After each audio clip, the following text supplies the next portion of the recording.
Buntis ka ba at sinabihan ka na o bawal maligo baka mabinat ka? Totoo ba yun? Actually, ang tinatawag nating binat ay hindi po siya medical diagnosis. Walang scientific evidence na ang pagligo, paglabas, o paggawa ng normal activities habang buntis ay automatic na magiging sanhi ng binat. So very interesting ng topic na to kasi hanggang ngayon mayroon pa rin talagang pamahiin about binat. Marami talagang changes sa katawan.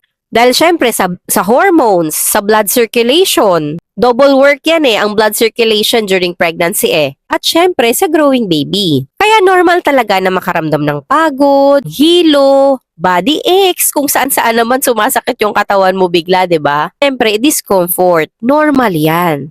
Pero ito, importante. Hindi ibig sabihin na lahat na lang na nararamdaman ng buntis ay konektado sa binat or ito ay binat. For example, kung nakakaranas ka ng matinding headache or sakit ng ulo, pagdurugo, severe abdominal pain, sobrang sakit ng tiyan mo.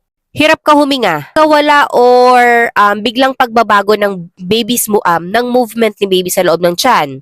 Ay yung mga yun, kailangan po yun ipa-check up. Hindi po yun related sa binat.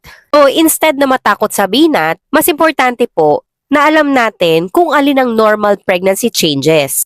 At alin naman yung mga warning signs na talaga. Kailangan mo na magpa-check up sa doktor or pumunta sa hospital na related sa binat.